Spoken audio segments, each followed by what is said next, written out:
अरे जैंट बम, लकी बम और सद बम, आयो के बाहु बसन। हां सब लोग बा, नीरज बम बाड़े, निकेश बम बाड़े, सुभाष बम बाड़े, ऐ सारा बम लोग भले बा। आवलो देवघर, आवलो देवघर चिलम टानो लो, आवलो चिलम छ जिंदाबाद।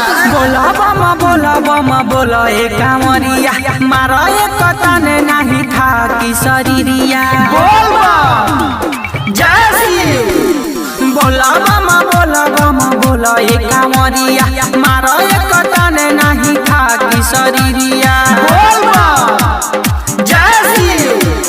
मिल जाई भोले बाबा के आशीर्वाद, मिल जाई भोले बाबा के आशीर्वाद। सावन में चिलम छाप जिंदाबाद। बम बम जय शिव। हाँ सावन में चिलम छाप जिंदाबाद। बोल बम जय शिव। मिल जाई भोले बाबा के आशीर्वाद, सावन में चिलम छाप जिंदाबाद। जय शिव। हाई भाई चिलम तहर का भइल हो, आधार आउले नु बा कि बुता गइल हो। दबे पाव हम आवत रहनी कांवर उठा के, बढ़ गइल पावर हमर चिलम चढ़ा के। बोला बम बम ए बम का बम। अरे आवत तनी चिलम उलम धरावा मार देते हमें, थकान हो गइल बा हो।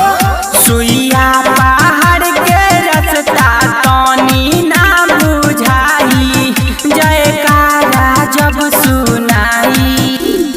शिवयर भंगिया बुझेले कहनिया, कंवर में भरले नी गंगा जल पनिया। बोल बम मंगल आशीष पैदल चल के, हा भोला जी पठारब गंगा जल के।